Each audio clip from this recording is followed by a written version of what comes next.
Namo tassa bhagavato arahato samma sambuddhassa. Namo tassa bhagavato arahato samma sambuddhassa. Namo tassa bhagavato arahato samma sambuddhassa. Buddhang dhamman sanghang namasami.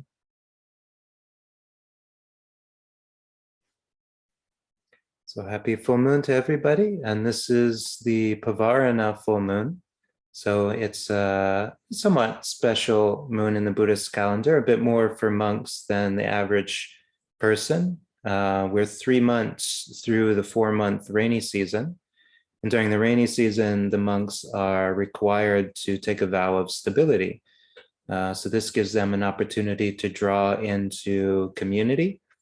And of course, when we do that, when we're packed tight with other people, this is the monsoon in Asia, we brush up against each other. There's some friction, there's some chafing, there's room for being disgruntled. Yeah, so the Pavarana night is a nice ceremony where at the end of the 3-month period of stability, the monks and the community at the monastery get together and they offer their pavarana, or invitation, a special invitation to admonish each other, to let each other know how they've done, to offer feedback, criticism, compliments, just anything that should be said before they part ways. And this is an ideal scenario. Of course, sometimes it's just a ceremonial thing, but it's it's an opportunity to reflect. Interestingly, this also coincides very closely with the Jewish holiday of Yom Kippur, I think it is, and it's a day of atonement. You know, a very similar idea of reflecting on what we've done, what's come before. On this night, though, there's a topic I've been meaning to get to, and I thought it'd give some time to look at it. And we've been working our way through the Four Noble Truths, and for a couple of reasons, we haven't gotten to the third one yet. Now, tonight is the night. A special, auspicious night. Why not talk about this most special and auspicious of noble truths, the noble truth of the cessation of suffering, the end of suffering, the noble truth of Neroda. And those who have been around here for some of my Dhamma talks, they know that I have covered this. And actually, Andrew, you know this very well. It talked about Nibbana there while visiting Texas. And Nibbana is a way of talking about Neroda, is talking about this third noble truth. And so if you want to hear more about this, you go review that talk. But looking at this as a noble truth, looking at it as part of a system. This is, part of this 4-part system we call the Four Noble Truths. And in order to understand this Nibbana, this Neroda, this cessation of suffering, we have to reference the second noble truth. So what was the second noble truth? It is craving. That craving and desire, which leads us into rebirth, seeking now here, now there, ever in search of fresh delight. That craving is the source of our suffering. And it comes in various forms: craving for sensual experience, craving for becoming or identification, positions and viewpoints, and craving for getting away from that, aversion to things, wanting things to cease, wanting things to not be. Yeah. And as we talked about, when we talked about craving, craving is one thing. It has no place. You can't point to it. You can't say what color it is or what shape it is. And it flows into these variety of activities. We know craving by the way it moves us, by the way it motivates us, by the way it compels us. It is that which must be done, which needs to be done, which has to be that way. Craving is that in all of the ways that it arises. So we can have something that we absolutely must have, but then we decide, no, it's just, I'm going to resist it. I'm not going to have it. And we resist it. We are averse to it. We try to hold it off. And that becomes just another avenue of craving. And we find that there's this tension. It's very obvious how we can flow towards objects in the world, flow towards ideas, flow towards patterns and habits. That is the default, to be moved by our desire, our craving for experience and acquisition and position and a sense of identity. That's the default. Yeah? But now the Buddha points to the third noble truth. And even though that is a basic force that we all have, we're all born with craving. As the Buddha says, craving is that which generates rebirth. We would not have been born had we not had some measure of craving for experience, for identification. Yeah? So we definitely have some in our mind. We definitely have some in our heart. But the Buddha says this is not a basic necessary condition. The Buddha says this craving can in fact cease and cease without remainder. So the Pali for the third noble truth is yotasa yewa tanhaya asesa viraga nirodo chago patinisago muti analayo. And if you're well-versed in Pali, then you're just like, it's so beautiful. But if you're not well-versed in Pali, don't worry, I'll translate.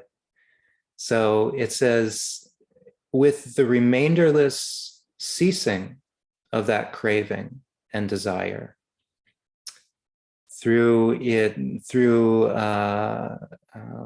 relinquishing it, through giving it up, through relinquishing it, through being free of it, and through abiding independent of it. This is the third noble truth, yeah? This noble truth, the Buddha says, is one that we have to realize. We have to awaken to this noble truth. We have to wake up to it. We have to see it. It has to dawn on us that this is a possibility.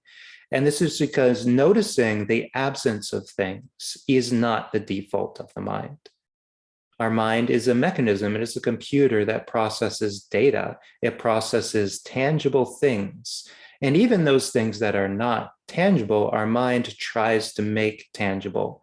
It tries to create mental objects, ideas, and opinions that it can then process with.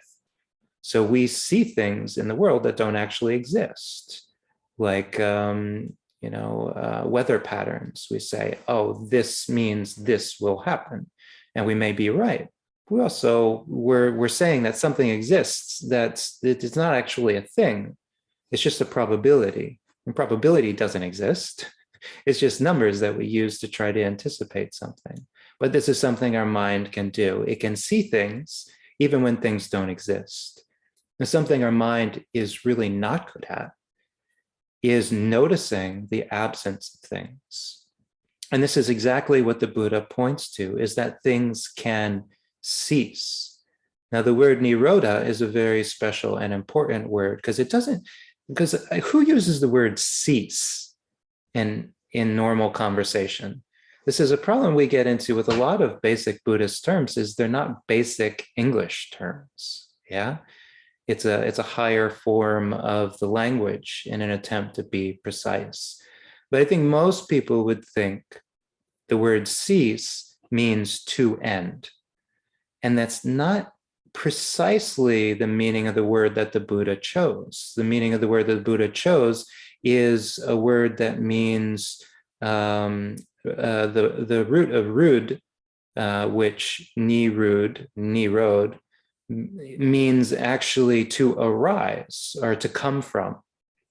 So it is the basis from which something arises. The near at the beginning, it means the end of the basis for arising. What does that mean? Well, it doesn't just mean watching for things to end. It means noticing how the condition for them arising is gone. And that is what we're really waking up to and angling towards. Because the reality is we have a thought, and the moment that thought passes through our mind, it's already gone. The moment we notice it, it's already gone. We have a craving for a thing, and then we look at the thing. And when we're looking at the thing, we might not, be thinking about the craving. When we're thinking about the craving, we might actually be paying attention to the thing. So things are always ending. Processes are always ceasing. They're always coming, they're always stopping and then starting again. The third noble truth is waking up to the reality that they don't have to. Yeah. That there is an absence of these things. These things are not permanent. They're not eternal. They're not ever present. And that's maybe something we haven't thought about as much. A basic condition for a person, for a being, is to imagine that they exist, that they have a quantifiable, static, permanent entity somewhere. They might not know where, but they have a soul, they have an essence, a core. And this core is very special and very particular. And it's that core which was born into this world and has moved through time and space to get to right here and right now, that we are that same person. And a basic fundamental truth that the Buddha points out is you can't find that. We're all so sure that this self exists, and yet we can't find it. We can't identify it. The Buddha says that is because you can't find anything that is this self. When we start to let go of this idea of self, this core sense, it's just in the back of our mind, just like, well, it has to be there, right? Like I feel like I'm here.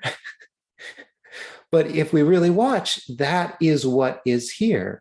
The feeling that we are here, the certainty that we are here, that is quantifiable, that is identifiable. We can know that. And yet the essence of us is not quantifiable, is not identifiable, that we are always changing. Maybe because of this idea of self, we have never really thought about where our thoughts go when they end. Where do they go? Maybe we've assumed that there is a subconscious, yeah? There is something deep down that we're not totally aware of, and that's where they go. They're coming out of that, and then they're going back to that. Why not say that there's a subtle implication there that the thoughts were always there. The patterns were always there. The habits are always there. We are always there, even when we're not seeing those patterns, those habits, that craving arise. Yeah. What we begin to wake up to when we start watching the mind is that there are things that end and don't start up again. And this is the special part of the Four Noble Truths, the special teaching of enlightened Buddhas that is truly magnificent to behold, is, allowing, directing beings to wake up to this reality that all of the things that cause suffering in your life, they can stop. They can stop in a way that they don't start up again. And that is not how we usually look at things. It's not how we usually think about things. So Buddha says, yeah, bad news, there is craving. As we talked about in the first noble truth, this craving is the cause of our suffering. In the most esoteric metaphysical sense, it is the reason we took birth. So therefore, it is the reason that we get old and die.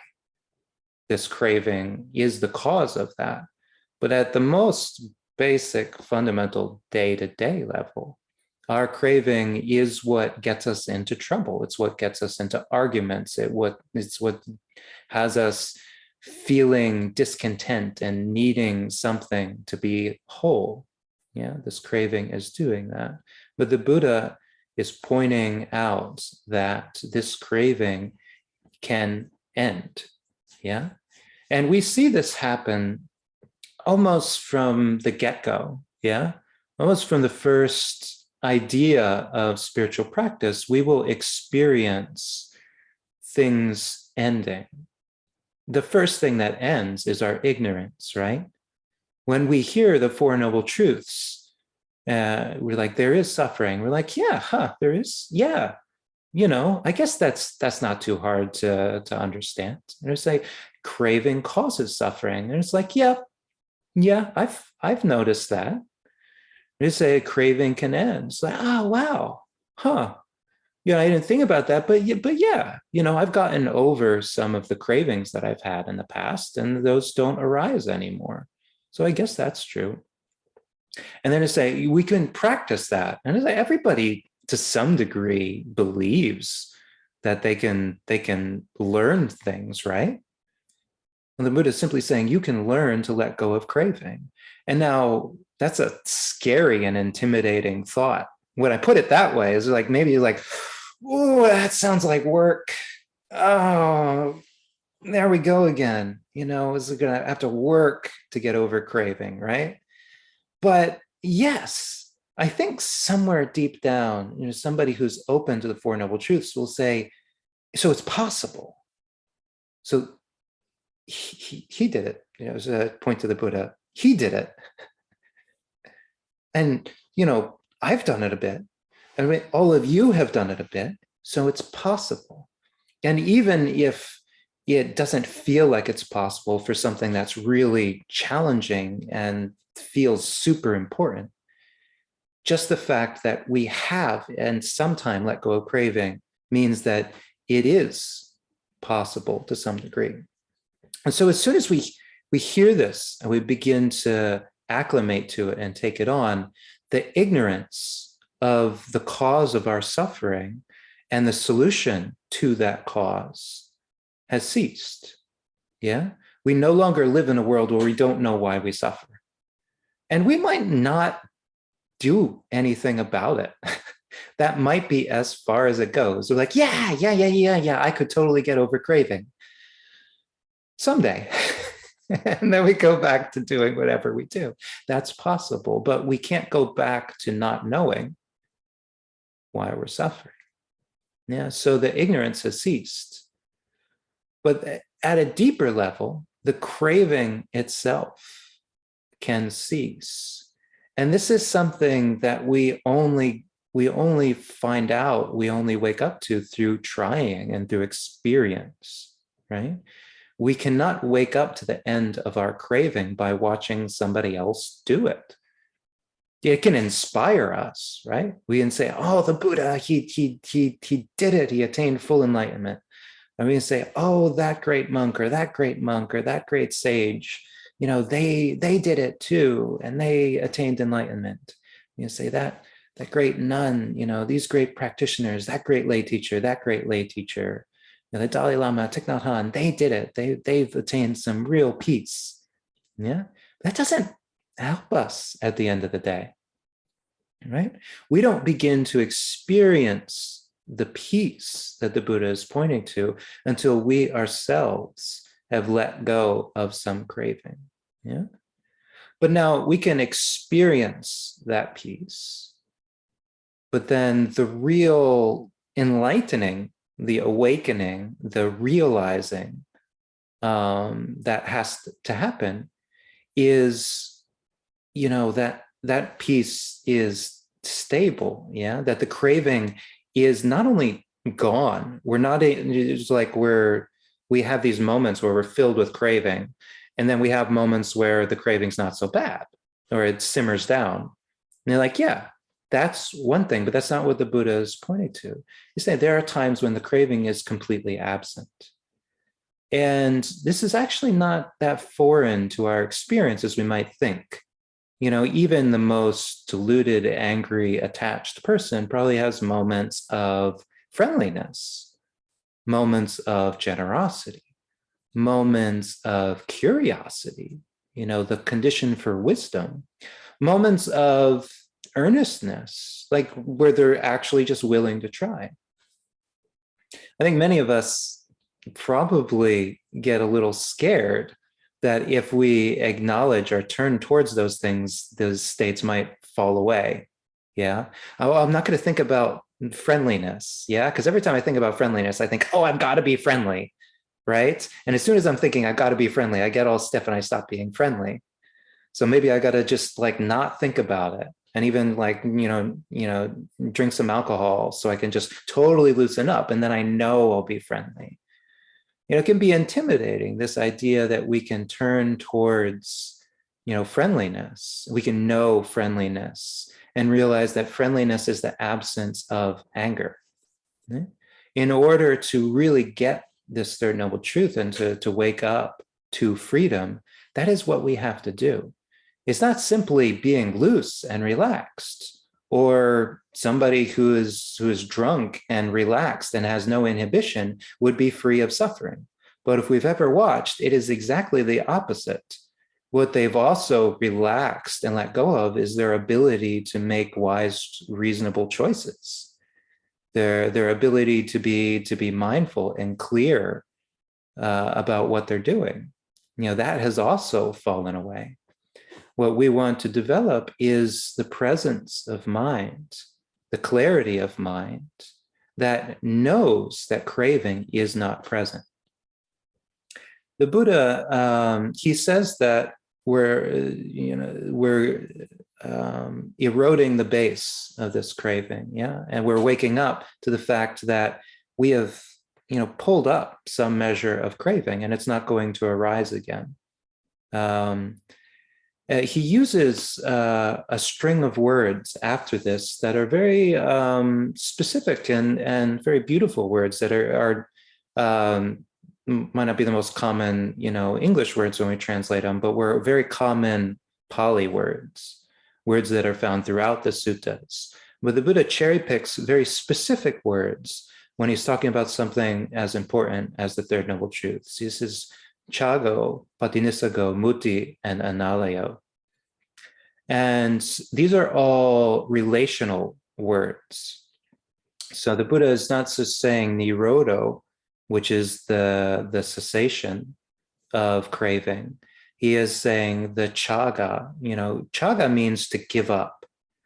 And we've talked about chaga quite a bit, actually, because chaga is sort of like dana being generosity. Chaga is sort of giving away.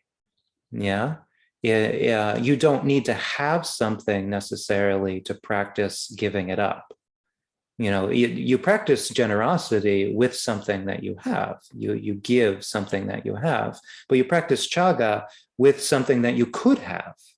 Like I could have a car, but I'm practicing giving it up. I don't need it, so I don't get one. And because I don't get one, there is an extra one out there that maybe you're using, Andrew. You're using the one I could have had. Yeah. So I gave it, in some ways, I gave it to you. This is very nice of me. And that's chaga. Yeah. So the craving can be given away. It can be, it's like there's never going to be an end of craving in the world. Yeah. But you can let it go and exist with the people who really want it because you don't need it. Yeah.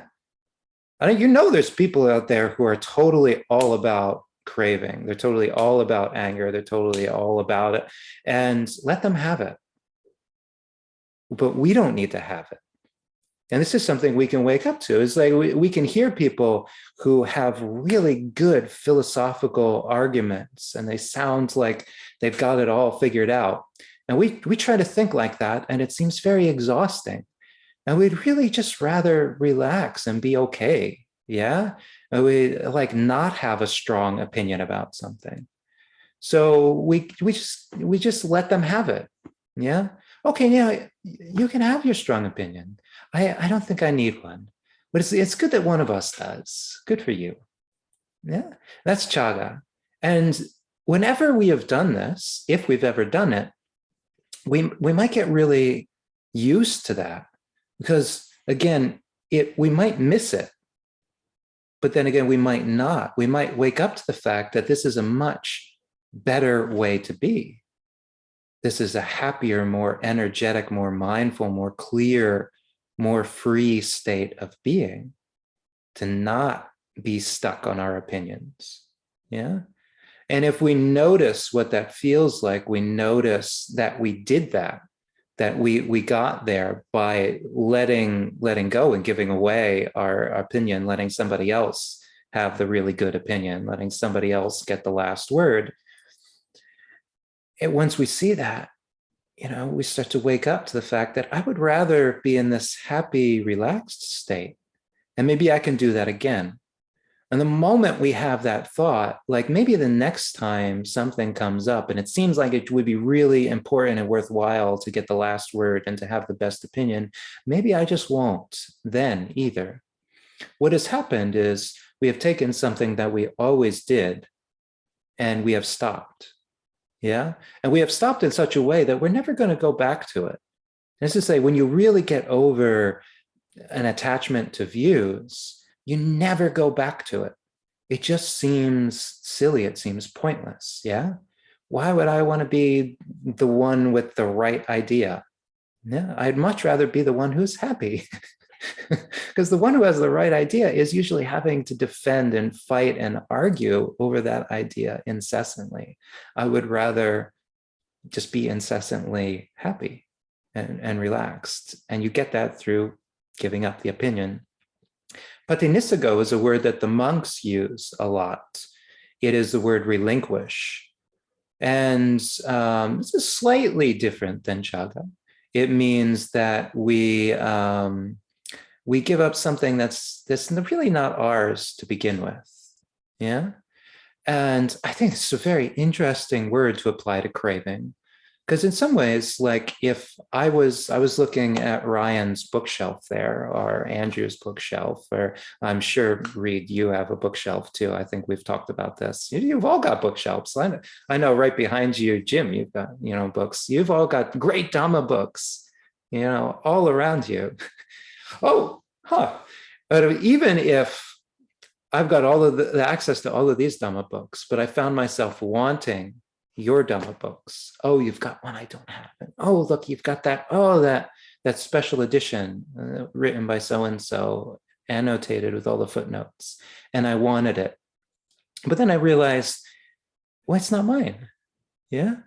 And I just let that go and let it be where it is. And this is the basis for a state we call mudita. Is the absence of envy, the delight in somebody else being successful, somebody else having something nice. Yeah, it's a very nice, beautiful emotion to cultivate. Is an emotion that even an enlightened being can have. They're not devoid of emotions. They have a beautiful emotion like friendliness or mudita. And this is what we can have in relation to craving. We see we're craving something and then we can be like, yeah, but I don't have that. And so we let go of the craving because it's not applicable. Yeah. We don't actually need the thing. It doesn't belong to us. It's not ours. And the more we start practicing this and looking out into the world, the more we see things are not ours. These books are not mine. These robes, I'm taking care of them. I'm washing them. I'm sewing them when they get ripped, and I'm adding dye when they become faded. But really, if somebody came in the middle of the night and grabbed them and walked off with them, I would realize that they were never really mine. They belong to the world. They're an object in the world, and the world can snatch them back at any time. Yeah. And as with so many things in our life, yeah, and as with our life itself, we think we have the breath. It is my breath. This breath is what keeps me alive. But is it my air? At what point does the air outside become me? we cannot define that point. In fact, the idea that, the breath inside of me is just an idea. There's no demarcation point where that changes and it becomes possessed, except in my head. But if it's never really mine, then it's never really mine. There's no point where it suddenly becomes mine. It's just, it never really was. And that means it's always part of nature. When we meditate on the elements, often we're recognizing that even if some of this earth element, this matter, this solidity is part of my body right now, it just takes one little motion, one little slip of the shaving razor, and it's not part of my body anymore. Yeah. But if that's all it takes for it to not be part of the body, then it never really was. Yeah. It always was part of the earth. It's just this part of the earth is up and walking around and talking and eating more earth, but it will return to that earth in time. So it was never really separate. Yeah. And this is patinisago, or relinquishment. We're letting things go to where they really belong. And this is something we can do right out to the point of like ourself. We recognize there is nothing here that I own. So therefore, I don't need to have the idea of ownership. I have the idea of stewarding, of looking after things. And that doesn't actually require a self. Yeah, because that's just an activity that we do. We take care of things. We don't take care of things only because they are ours. We just take care of things. And then when they go their own way, or they break down, or they fall apart, or they're destroyed, so be it. They're just scattered as the various elements. The word muti is near and dear to my heart because it's actually part of my name, Pamutto, Pa-muti. And muti means to be free. Yeah, but it's also a relational word because we're free of something. And what are we free of? We're free of all of the suffering and all of the conditions of the craving. And I think our friends who have taken on the 8 precepts now through the Vasa period, or through the last lunar period, have seen this for themselves. Yeah, there was a point of giving up something. Yeah, it's like, okay, I'm going to give up dinner, and so I'm going to find some way to make this work. And there was a point of relinquishing it, like noticing all the other people having their dinner and being like, good for them. Yeah, I'm not gonna be just drooling over their plates. They can have dinner. It's no big deal, but I don't need it. But then there was a point somewhere along the way where they realized, I don't need dinner. Yeah, I'm totally okay. And this is what it is to be free of craving. There are these moments where there's nothing for it to land on, really, where we realize we're not even close to the conditions for that craving. Yeah, because we're not dwelling on it, we're not thinking about it, we haven't built up the craving, and so it's just simply not there. And this can be an odd experience for some people, and we get this sometimes on retreat or after a period of meditation. We find that we're thinking about something that we're usually quite obsessed about, we're usually quite certain we need to have, and we're realizing we don't care if we have it. We get done with the meditation, and we started the meditation totally, looking forward to, to something that we were going to eat or a show that we were going to watch. And we get up from the meditation and we find that we don't care that much anymore. And maybe we still do it, but maybe we don't. Then we realize we have the flexibility. We're not compelled to do it. We have the choice of whether or not we want to do it.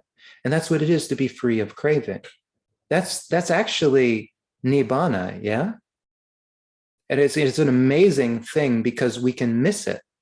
It seems so simple. It's like, oh, well, if I want to do it, I'll do it. If I don't want to do it, I won't do it. But that is so different from craving. Night and day difference. It seems so simple, so silly even. It's like that's the culmination of your great path. But yes, yeah, to be able to choose in each moment, to be able to choose what you want to do based on what seems like the right thing to do. because that's the absence of craving, because that's real freedom. And that's what we're moving towards, a state of complete and utter freedom to make whatever choice we want and to not be compelled to do anything. Yeah. That is a state free of misery. Yeah.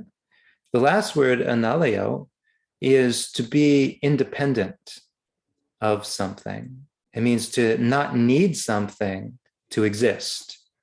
Now, this is maybe the subtlest, deepest, most profound relationship we can have towards craving, is to realize that we never needed it at all. And I can't even count. I really cannot count how many times I've talked with people and sussed out that they think they need craving, whatever word they use for it, desire, inspiration, like passion. In Buddhist terms, passion is not usually given such a great, but in other contexts, people are like, no, I need to have a passion. I need to be driven to do something. And I cannot count how many times, I've encountered somebody who thinks that they need this to exist in the world. And the reality is, no, you don't. Well, you really can. You live your life happily, contentedly, in a state of not being driven, not being, forced or compelled to do anything. Like, you can be so far from craving. And what would that look like? Well, again, we've talked at length. It can be hard to imagine what that might be like. Yeah. Maybe only have the slightest glimmer of what that might be like. And the Buddha found that, and he lived, half of his adult life in that state. And it had such a profound impact on the world that 2,500 years later, they're still making golden statues of him. Yeah. And the shininess, the golden color is, to symbolize this was somebody who was radiant. This is somebody who was pure. This is somebody who really shone with the joy of that. Now, can we realize that for ourselves? Yeah, we can totally realize that for ourselves. And I think to some degree we already have. You wouldn't be listening to this unless you've found some value in these teachings, some interest in these teachings. If they have, to some degree, helped you with a problem, a source of suffering that you had, that's what keeps you going onward. It's not that somebody told you this was a good idea, or that somebody said you'll get happy at the end of this. Because if you've listened to me and you listen to other teachers, they talk a lot about, like, actually dukkha. Yeah. So they're not promising you anything. They're not promising you supreme bliss. They're not saying Nibbana is a place you're going to get to where you're going to be permanently happy. They're saying the opposite. They're saying, like, great news, there is nowhere that's permanently happy. So you don't even have to seek it. Isn't that great? You're already free of that. Yeah. You don't need to do it. It doesn't seem like good news at first, but you have found for yourselves probably that to some degree that is a relief, that is a relaxation, that is a burden off of your mind, that you don't have to seek a permanent happiness. You don't have to seek an end state where everything's going to be all right. Yeah. And that through being free of that very seeking, you find a little bit of all rightness. And at first it can seem kind of mundane and simple. Yeah. It's like, okay, yeah, I don't get angry as quickly. I still get angry though. But, it's recognizing the nuance. You don't get angry as quickly. So all the time it takes you to get angry, all that extra time it takes you to get angry is time that you have gained through this path, through this practice. Yeah. That's time of not being angry. Even if you feel tempted to get angry, you're still to some degree able to put it off. And that's a bit more time of peace. And the longer you practice, the longer you figure out the cause of anger, the closer you get to uprooting those very causes, so that anger and aversion, craving and desire, delusion and confusion, these things just simply don't arise. And you have vast stretches of time where you're just doing what you do and choosing what you choose based on what seems like a good idea at the moment. And that it's usually only upon reflection, looking back, you start to see, oh, that's what it was. Yeah, that was kind of nice. That was kind of easy. And that's what it should be in the end. This third noble truth is pointing to that which is easy, that which is relaxed. Yeah. That which is nibbana, that which is cool. And just like this candle behind me has gone out, I really have to learn how to do things in reverse. The candle behind me has gone out. This is what the third noble truth is pointing to. Yeah, the Buddha is not saying you will get to some place where you have fulfilled all of your desires.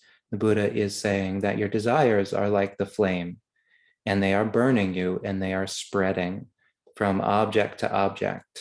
But that flame can go out. And when it does, coolness, peace, and the freedom from the danger of it flaring up, the freedom from the danger of it spreading. Once it's out, it's out. And this is the greatest peace that we can wake up to, that the cause, the real cause of our suffering can go out completely. Yeah. And that because of that, it's not annihilation. Yeah. Everything's still going to be here. All the little pieces of our life are still going to be here. What is gone is the suffering. Yeah. The misery, the dukkha. That's the only thing that's going to cease, because that's the only thing that was created. It was added on. It was tacked on. It doesn't need to be there. It's a totally optional thing. And once it's gone, it's gone. It's out. And we're safe and we're cool. And that is a wonderful state to wake up to pursue, to cultivate, and to eventually reach that state of coolness. And so may you all find this state for yourselves. Yeah, may you find all of the little freedoms from craving, leading to all of the big freedoms from craving, leading to a life free of craving. May you find happiness.